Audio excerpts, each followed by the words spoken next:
¿Ha provocado el impuesto a la banca de Pedro Sánchez que las familias españolas estén recibiendo una menor remuneración sobre sus ahorros? Veámoslo.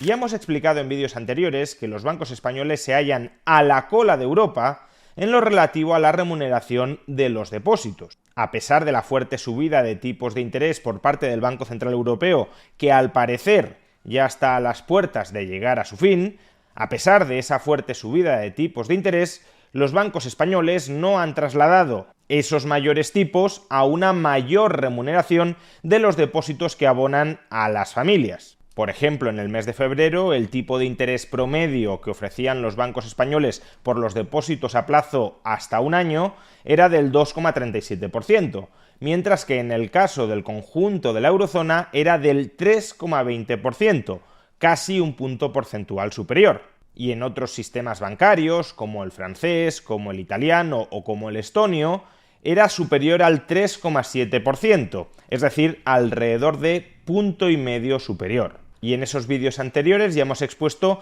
que la causa principal detrás de esta infrarremuneración de los depósitos bancarios en España cabe buscarla, por un lado, en la falta de competencia dentro del sistema bancario español, pero por otro lado, también a la falta de sofisticación financiera de muchos ahorradores españoles que, teniendo la posibilidad de invertir en depósitos a plazo de bancos europeos que abonan tipos de interés más elevados, prefieren mantener su ahorro en forma de liquidez dentro de un sistema bancario, el español, que infrarremunera ese ahorro. Pero la cuestión que quiero analizar hoy en este vídeo es otra. ¿Cabe la posibilidad de que el impuesto extraordinario y temporal que el gobierno de PSOE Unidas Podemos, hoy PSOE-Sumar, impuso en 2022 sobre algunas entidades bancarias, esté llevando a esas entidades bancarias perjudicadas por ese impuesto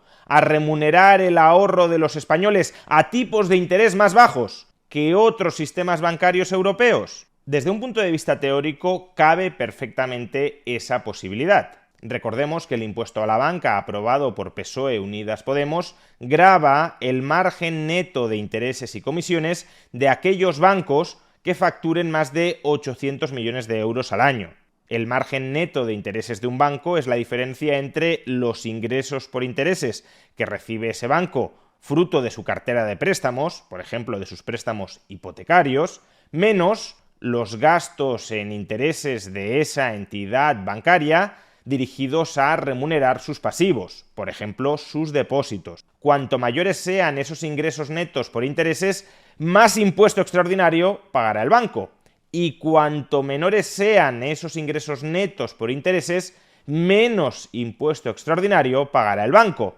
De ahí que en el margen se esté incentivando a los bancos a que reduzcan sus ingresos netos por intereses. ¿Qué significa reducir los ingresos netos por intereses? Pues conceder menos préstamos y captar menos depósitos para conceder tales préstamos, porque como se grava con un impuesto los ingresos netos obtenidos por los préstamos, netos significa impuestos cobrados por préstamos menos impuestos pagados por depósitos para financiar esos préstamos, pues entonces la concesión de préstamos y la captación de depósitos vinculada a esa concesión de préstamos se vuelve menos atractiva para los bancos. Y si los bancos conceden menos préstamos y captan menos depósitos para conceder préstamos, lo que ocurrirá es que los tipos de interés de los préstamos tenderán a subir, porque el banco se focalizará en dar préstamos a aquellos clientes que estén dispuestos a pagar más.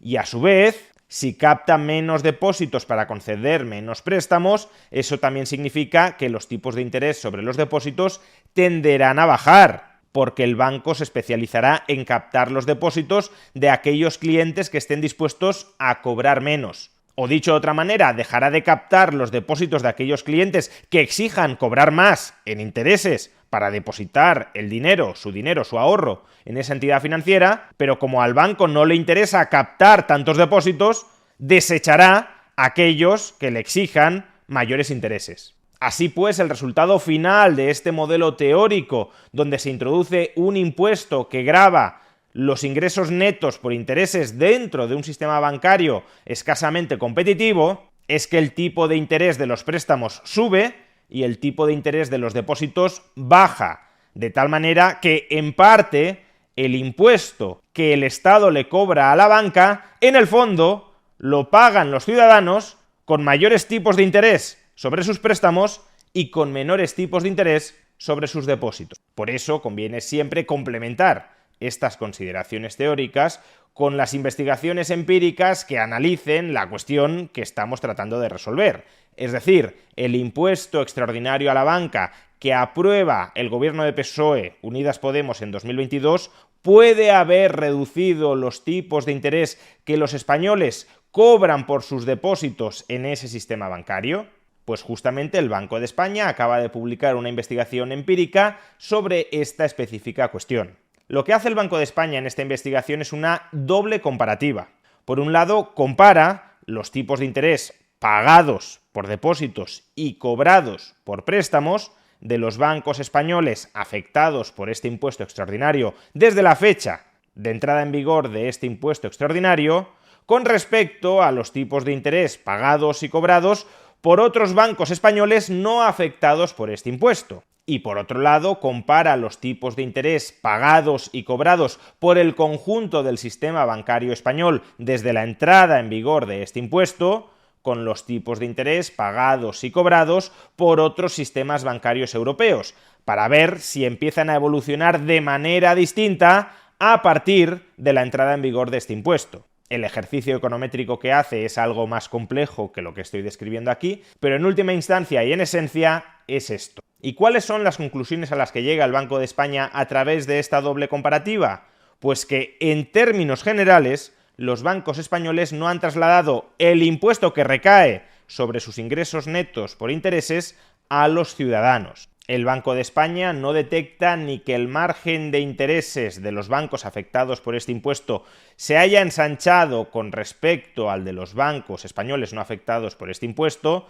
ni tampoco que el margen de intereses del conjunto de la banca española haya evolucionado de un modo distinto al del resto de la banca europea durante el periodo de vigencia de este impuesto, ni tampoco que el tipo de interés cobrado por los préstamos por parte de aquellos bancos españoles afectados por este impuesto haya aumentado más que el tipo de interés que cobran sobre los préstamos los bancos españoles no afectados por este impuesto, ni tampoco que el tipo de interés sobre los préstamos del conjunto de la banca española haya evolucionado de un modo distinto al tipo de interés sobre los préstamos del resto de la banca europea. Y a su vez tampoco detecta el Banco de España diferencias significativas relevantes en lo relativo a los tipos de interés que pagan los bancos españoles afectados por este impuesto sobre los depósitos a la vista, ni con respecto a otros bancos españoles no afectados por este impuesto, ni tampoco del sistema bancario español en su conjunto respecto al sistema bancario europeo.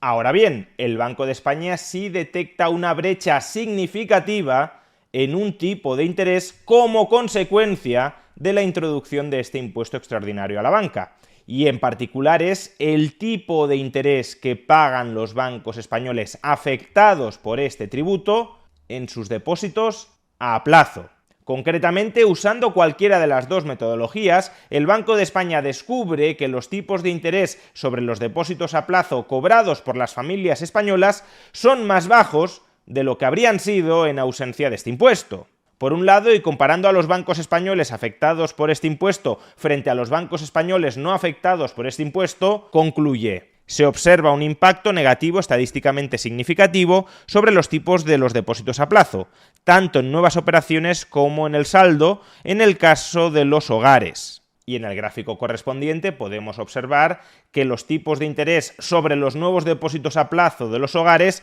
han tendido a ser alrededor de un punto porcentual más bajos en España como consecuencia de la introducción de este impuesto. Y a la misma conclusión llegamos comparando el sistema bancario español con los sistemas bancarios europeos. Podemos leer: el gráfico 10 muestra efectos significativos negativos sobre los tipos de depósitos a partir de la adopción de esta medida, tanto depósitos a la vista como nuevos depósitos a plazo. En particular, se encuentran efectos estadísticamente significativos en los tipos de depósitos a plazo de los hogares. Y en el gráfico correspondiente observamos que los tipos de interés de los depósitos a plazo de los hogares españoles han tendido a ser 1,5 puntos porcentuales más bajos de lo que habrían sido en ausencia de este impuesto. Vamos, que al final el impuesto a la banca que impuso Sánchez no solo lo han pagado los bancos españoles con menores beneficios, sino también las familias españolas con una menor remuneración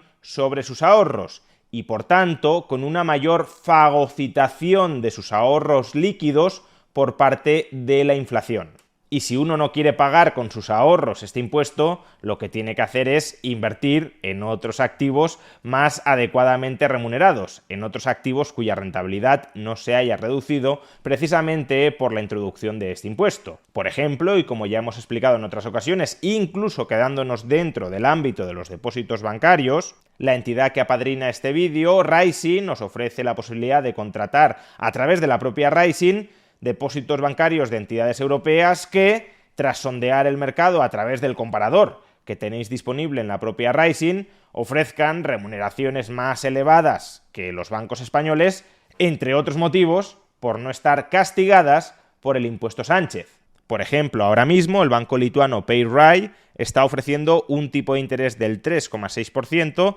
en sus depósitos a plazo de un año. El banco italiano Banca Progetto también está ofreciendo un tipo de interés del 3,6% en los depósitos bancarios a un año. El banco lituano Manobank está ofreciendo un tipo de interés del 3,55% en sus depósitos a plazo de un año. El banco portugués Haitong o el banco italiano Autobank también están ofreciendo un tipo de interés del 3,55% sobre sus depósitos bancarios a un año. Todos estos depósitos bancarios y muchos otros que aparecen en el comparador de Raisin están a su vez protegidos por el Fondo de Garantía de Depósitos Nacional, el de Lituania, el de Italia o el de Portugal, en los casos que acabamos de mencionar. Por tanto, no existen muchas excusas para seguir manteniendo nuestro ahorro a corto plazo en un depósito bancario español infrarremunerado, como consecuencia de la escasa competencia interna dentro del mercado bancario español y también del impuesto con el que Sánchez ha castigado a esos bancos